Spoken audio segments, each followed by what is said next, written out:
What's going on? It's Alyph, your Asia Spotlight artist.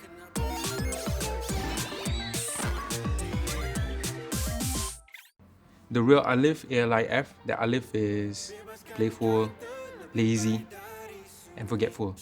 The artist, Alyph, A-L-Y-P-H, guys, a little bit overly passionate, caring, honest. Alyph was actually my first stage name. My friends, I think, spelled it out for me. Because before that, I had different monikers, different stage names. I am terrible at coming up with like nicknames and stage names. So they were like, just use your names, change the spelling. Okay, cool, changed it. And I left it when my late mother said, like, I gave you such a nice name, such a nice spelling, so easy to spell. Then here you want to change your spelling and all that. So I changed it back to my real spelling, A-L-I-F, for a while because I wanted to do it out of respect for what she wanted. However, when I felt like during that period when my artistry started to eat into my real life, I needed to separate the two again. So by separating the two, I brought back my old spelling in hopes of, understanding that, hey, leave it all out in the music. Don't bring anything out of the music. I wouldn't be able to pinpoint exactly what it is, but I would say that the way I write has a certain signature to it, because when I produce for other people, other artists, when they come up with their own songs, sometimes I don't even put my producer tag in there. There are no credits there, but somehow rather they feel like it's me. So maybe that, in a way, is a signature sound that I'm definitely proud of. Hip-hop as a genre in the beginning, well, you gotta remember I was maybe like 15, 14, or no, I think maybe 12 when I first heard about Slim Shady LP. At that age, I was definitely going through angst. I was discovering love, hormones, and all this kind of stuff. So there were a lot of emotions. It was an emotional playground. So hip-hop allowed me to express that. When I listened to the music, it really catered to every single feeling I was feeling. Like if I really like this girl and I want to talk to her so much, and then there were so many songs that made me feel it was about to happen, it's happening, or after it happened, And then breakups, heartbreak songs for that also, anger songs for that also. So it really covered all the areas. That's why I naturally gravitated to it. My mother is basically the number one influence in my life. Well, I'm the first child, so I guess that's why she put a lot of pressure on me to be a good example, to set a good example for my siblings, my younger siblings. She was an avid believer in education because she was an educator as well.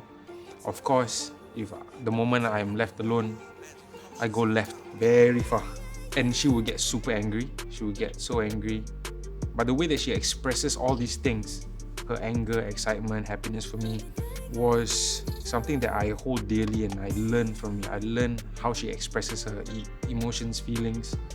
So without realizing, I learned all that instead of her ideas of like, okay, you have to study hard, get a good education, and get a great job.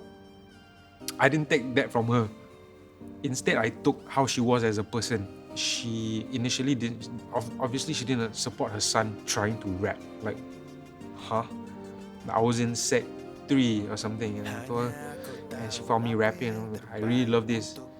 Over there, of course, she's super worried. She's like, And next year is O levels.